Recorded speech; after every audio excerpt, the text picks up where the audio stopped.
He's not only angry. And they said, are you kidding? He said, no. قال بل ربكم رب السماوات والأرض الذي فطرهن وأنا على ذلكم من الشاهدين. Your God, your only God, is the one who made the skies and the earth and started all of them. And I am witness. I am proof against all of you that I'm right and all of you are wrong, basically.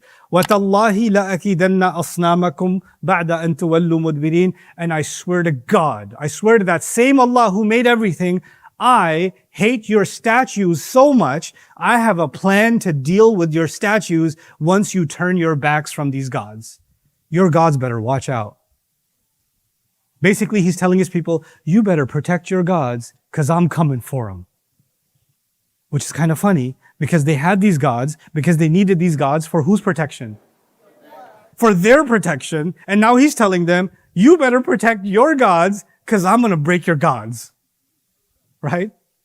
This should already be enough for someone to say, yeah, that kind of doesn't make sense. Because if you need security for your security guard, that is not a good security guard. Right? If those gods are supposed to protect you, what? He should be threatening them and they should say, don't threaten us. We're going to tell our God and he's going to strike you down. One of our gods are going to strike you down with lightning. Or we're going to call the god of cows and a bull will come and hit you with a horn or something. Right? But he didn't threaten them. Who did he threaten? Their gods. And they should have been laughing. They should have been like, those gods, they're so powerful, they can protect themselves. You, boy, is going to do something to our gods? But he makes this threat. بَعْدَ أَن تُوَلُّوا مُدْبِرِينَ. They turn their backs. They go to some festival. Ibrahim alayhi salam decides to take some kind of a sledgehammer and go inside the temple. And there were lots of gods, one big one and other smaller ones. And he starts, جَعَلَهُمْ جُذَاذًا. Judhava doesn't just mean he broke them. Because if you break a vase, or you break a statue, it might break in two pieces, yeah? It might break in two pieces. That wasn't enough for him, because they could super glue it back together. So they broke, and he's like,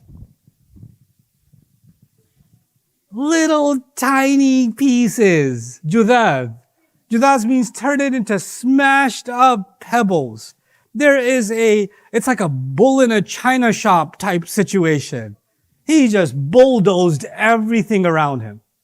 The whole temple is just little shards, little pieces. And you don't even know which Lego piece connects to which one. So you got your bull god, and you're connecting him to your peacock god, and now your peacock has a tail, and everything's messed up. And they're gone, and the entire temple has been ruined. So he does this.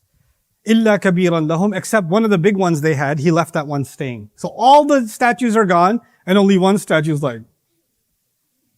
So who looks like the criminal? The one statue. What have you done? I got jealous. You gave that one bananas, you only gave me a rotten grape. Right? That's what he's trying to show them.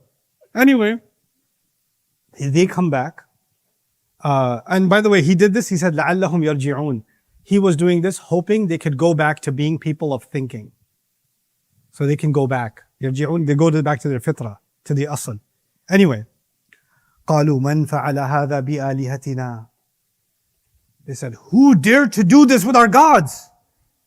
Who did this? I mean, the easy question would be, you could just ask your gods who did it. Hey, I know you're a bit distracted right now, but can you tell me who did this? At least there's a big one there. We could ask him. He must have seen it, right? They did clean their mouths and their eyes and their ears, right? So he should have seen it. So then they said, سَمِعْنَا فَتًى يُقَالُ لَهُ إِبْرَاهِيم. They said, قَالُوا سَمِعْنَا فَتًى يَذْكُرُهُمْ يُقَالُ لَهُ إِبْرَاهِيم. We heard about a young kid who was talking about them. He was talking some trash about these gods. I think they call him Ibrahim. Oh, the word got out. It's Ibrahim, this kid. Because they didn't take him seriously. For us, he's a hero. He's a legend. He's a celebrity. In that town, he was just a kid. So they're not even sure of his name. It was like, I think it's this kid named Ibrahim. Find him, bring him here. Now there's this one. Anybody 14 here? Who's 14? You're not 14. Lying? Lying in the masjid? Go outside and lie. And come back. Okay, I'm kidding. Anybody 14? You're okay with public humiliation? No? It won't be that bad. Come here.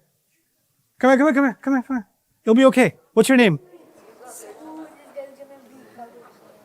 Come on. What's your name? Abdul Salam's over here. Okay. All of you guys, for the next 30 seconds, you're going to yell at him like you're angry.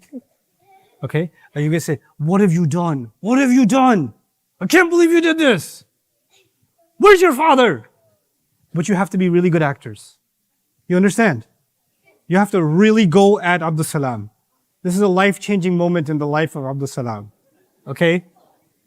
On the count of 3, I want you to turn in. Don't come and attack him, by the way. Don't get too carried away. And stop throwing your cell phones at him. I just need you to make some noise. I need you to yell at Abdul Salam like you're really, really angry at him. 20 seconds. Go.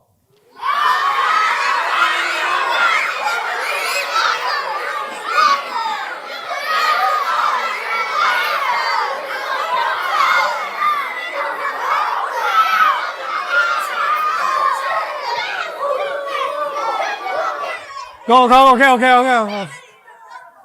okay. You guys are terrible. Because you're like, what did you do? It wasn't supposed to be. You're terrible actors. There's no. Thank you, Abdul Salam, for that demonstration. How did that feel, by the way? Very not good. Very not good. Thank you, Abdul Salam, for being brave. I mean, those were just kids yelling. Do you think there were kids yelling at him? No. It was an entire village of people, adults, bearing down on him. And do you think there was tape to hold them back? Like we have this box around him, right? How close do you think they were to him? Do you think he was like far away and they were far away and they were yelling at him? What do you think was happening? They were right on top of him, all around him, yelling at him. What have you done? What have you done? What have you done? Explain. And then one of them comes, okay, let's hear what he has to say. And now he's like, he should be saying, oh, I'm sorry. My friends made me do it. Something. Could be something. Let's see what Ibrahim alayhi salam is going to say. He says, قَالَ بَلْ فَعَلَهُ كَبِيرٌ. Actually, that big one, he did it. فَاسْأَلُوهُمْ. I think you should be asking him. I don't know why you're asking me. إِن كَانُوا يَنْطِقُونَ. And if you ask them, and by the way, even the broken ones, ask all of them if they can talk. Because they're supposed to be gods. So me breaking some wood and some marble and some stone shouldn't be enough for these gods to die. So you should still be able to ask these gods if they can talk. And for a moment, everybody's in shock. Oh. And they're like, فَرَجَعُوا إِلَىٰ أَنفُسِهِمْ. So they started talking to, one of the meanings of this ayah is they started talking to each other. They're like, what do we say to him?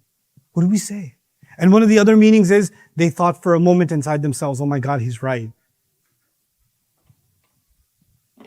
When he called out the entire crowd, go ask him. They all knew that makes no sense. You know that, right? They all know that. They even came back and said, you know he can't talk. You know they don't talk.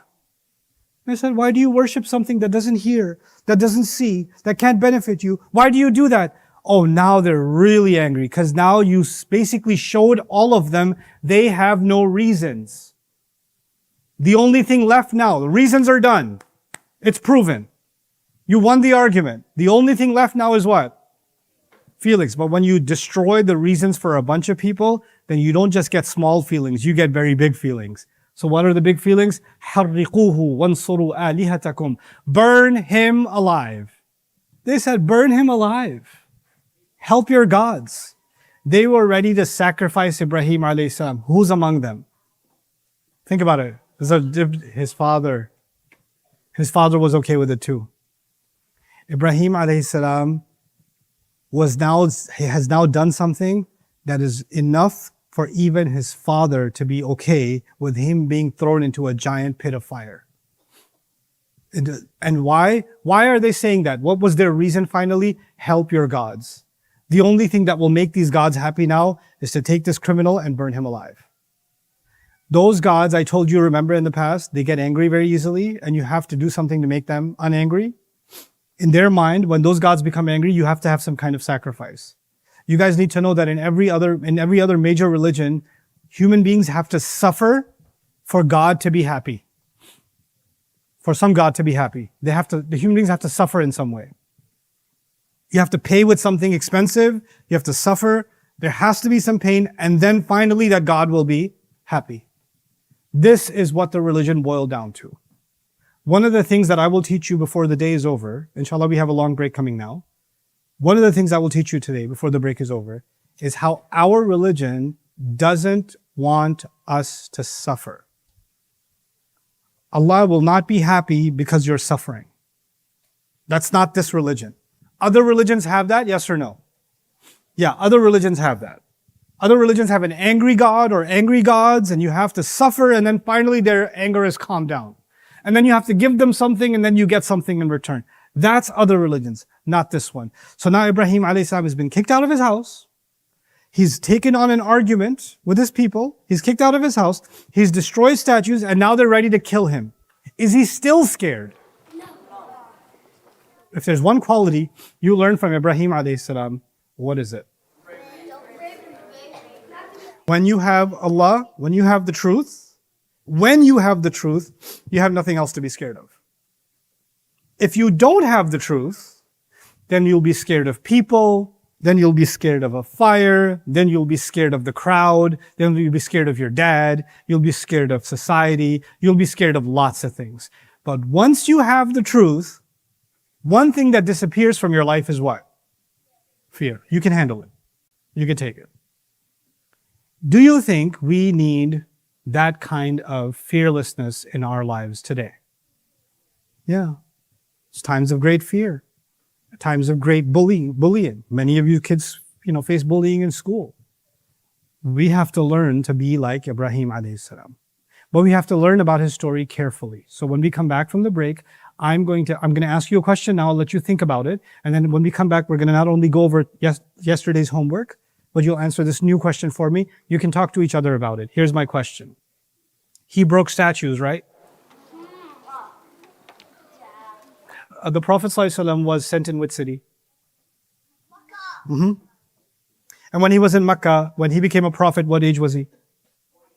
Very good. He was 40. What was in the Kaaba and around the Kaaba? Idols. And we say that the Prophet ﷺ followed the religion of Ibrahim.